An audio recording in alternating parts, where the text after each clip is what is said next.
Hey, bonjour, bonjour! Pendant qu'en Angleterre, on célèbre les 70 ans de règne de la reine Elisabeth, qu'aux États-Unis, on accumule les fusillades et qu'en France, on parle de plus en plus des législatives, en Belgique, on s'informe sur les vrais sujets. RTL titrait, je cite, « L'étonnante raison pour laquelle Kim Kardashian se dit prête à manger du caca tous les jours. » Mais voilà, c'est ça qu'on veut, du fion, de la forme, tout y est. D'ailleurs, en parlant de caca, le prix de l'essence. Et oui, je vais un peu en parler parce que là, c'est la merde. À l'époque, les gilets jaunes se sont fait défoncer la gueule parce qu'ils ont manifesté contre le prix de l'essence qui était de 1,50 €. Aujourd'hui, l'essence coûte plus de 2 € et rien, hein. On accuse le coup en se disant « Tchud, il s'est pas donné, hein. » Aujourd'hui, faire le plein, c'est devenu un signe extérieur de richesse. Bientôt, pour faire le plein, faudra vendre ta bagnole. C'est con. Ça aussi, c'est con. Le problème, c'est que ça continue d'augmenter. Question.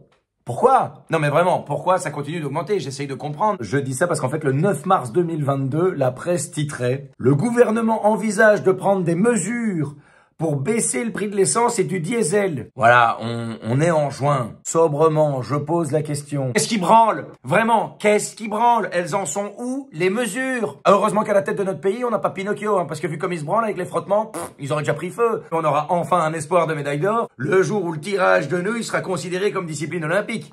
Alors, ils ont envisagé de prendre des mesures pour baisser le prix de l'essence. Tu crois qu'ils l'auraient fait? Ben oui, ils l'ont fait, c'est ça le problème. Ils ont pris des mesures pour diminuer le prix, il a augmenté. Dis, c'est moi, il y a une petite odeur d'incompétence. Tu sens cette inefficacité? Ah, ça colle, hein. Et c'est surtout un manque de bonne volonté. Non, si c'est un manque de...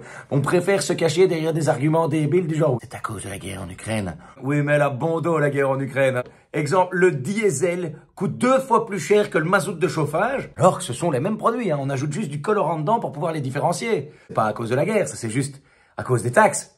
Ça va? On se met bien? Au Festival des Bâtards, le gouvernement belge, il est sur la main stage en tête d'affiche. La guerre en Ukraine, elle a commencé le 22 février 2022. Personnellement, dans ma chronique du 12 septembre 2021, je terminais mon billet en disant... Chers politiciens, pourriez-vous diminuer les accises sur l'essence? Parce qu'à ce rythme-là, bientôt, pour s'immoler, ce ne sera réservé qu'aux riches. Ou alors, autrement dit, 5 mois avant le début de la guerre, on vivait déjà la flambée des prix de l'essence, quoi. Donc, il serait peut-être temps d'arrêter de nous prendre pour des cons. Heureusement, pour nous changer les idées, on pourra toujours compter sur RTL. Il ne manquera pas de nous dire pourquoi Kim Kardashian est prête à manger son caca. En même temps, vu ses initiales, elle a le nez dedans depuis la naissance. Alors, elle est pas belle, la vie.